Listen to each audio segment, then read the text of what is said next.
ribuan mahasiswa Universitas Umar Buntu yang tergabung dalam aliansi Gerakan Aceh Menggugat atau disingkat GAP menggelar aksi damai di depan kantor Dewan Perwakilan Rakyat Kabupaten Aceh Barat Senin pagi. Aksi ini digelar sebagai bentuk keprihatinan atas berbagai persoalan strategis di Aceh yang dinilai luput dari perhatian pusat. Masa perintah dari gerbang Buntu menuju kantor Dewan secara lokal sambil membawa spanduk tuntutan dan pengeras suara dari atas mobil bak. Presiden mahasiswa UNI sekaligus koordinator aksi Putra Rahmat menyebutkan aksi ini membawa 4 tuntutan utama.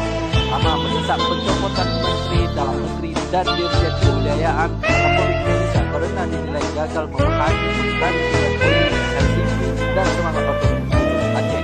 Yang kedua, mendesak transparansi penggunaan dana otonomi khusus yang sejak 2028 dianggap belum berdampak signifikan bagi kesejahteraan Aceh. Tiga, mahasiswa menolak penambahan batalion militer di Aceh yang dinilai mengancam stabilitas dan perdamaian bangsa. Sementara tuntutan keempat, mahasiswa meminta agar pemerintah Aceh mampu mengelola seluruh wilayah termasuk pulau-pulau luar yang terdiri dari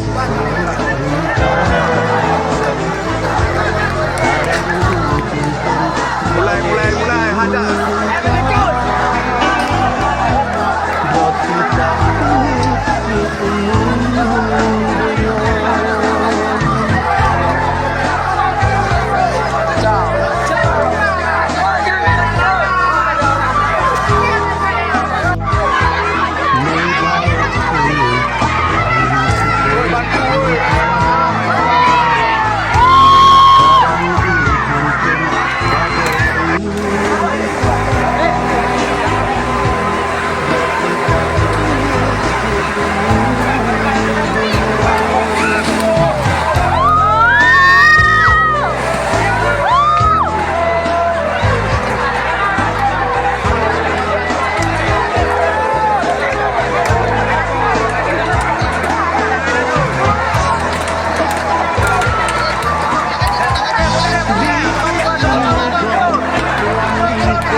Raja kamu.